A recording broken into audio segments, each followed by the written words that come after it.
வணக்கம் அன்பர்களே. நிறைய பேர் லக்கண சந்தியில் பிறந்திருப்பீங்க, அல்லது என்னுடைய பிறந்த நேரம் சரியாக தெரியல, நான் இந்த லக்கணமா அந்த லக்கணமான குழப்பமாக இருக்குன்னு நிறைய பேர் ஓரளவு ஜோதிடம் தெரிஞ்சு ஒரு குழப்ப நிலையில் இருப்பீங்க.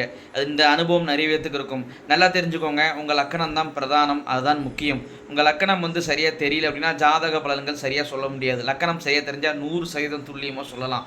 இப்போ என்கிட்டலாம் வந்தீங்கன்னா, நீங்கள் இந்த லக்கணமாக அந்த லக்கணமாக குழப்பம் இருந்துச்சுன்னா, அந்த 2 லக்கணத்துக்கு உண்டான ஒரு பாயிண்ட் நச்சுன்னு சொல்லுவேன், உங்கள் வாழ்க்கையில் சரியாக பொருந்தும். ஃபார் எக்ஸாம்பிள், நீங்கள் கும்ப லக்கணமா அல்லது மீன லக்கணமா அப்படின்னு திணறினீங்கன்னா, நீங்கள் கும்ப லக்கணமாக இருந்தீங்க அப்படின்னா, நம்ம கூட இருக்கிறவங்க எல்லாருமே நல்லா முன்னேறினாங்களே வாழ்க்கையில், நம்மளால் முன்னேற முடியலையே அப்படிங்கிற ஒரு ஆதங்கம் உங்கள்கிட்ட கண்டிப்பாக இருக்கும்.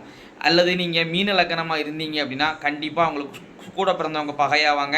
அப்படி இல்லைனா கூட பிறந்தவங்களுக்கு நீங்கள் எவ்வளோ தான் நல்லது செஞ்சாலும் அவங்க அதுக்கு இப்போ மாறாக ஒரு நல்லது கூட செய்ய மாட்டாங்க, அந்த நன்றியை கூட நினச்சி பார்க்க மாட்டாங்க. அவங்களால் மன வருத்தம், வெறுப்புகள் நிச்சயமாக இருக்கும். இந்த மாதிரி எந்த லக்கணமாக இருந்தாலும் இந்த ஒரு பாயிண்ட்டை வச்சே நீங்கள் இந்த லக்கணம் அந்த லக்கணம் தான் கன்ஃபர்மேஷன் பண்ணிக்கிடலாம். நம்பிக்கை உள்ளவங்க என்னை தொடர்பு கொள்ளுங்கள். உங்கள் லக்கணம் சரிபார்த்து ஜாதகம் எழுதி தரப்படும். நன்றி நேயர்களே, நன்றி, வணக்கம்.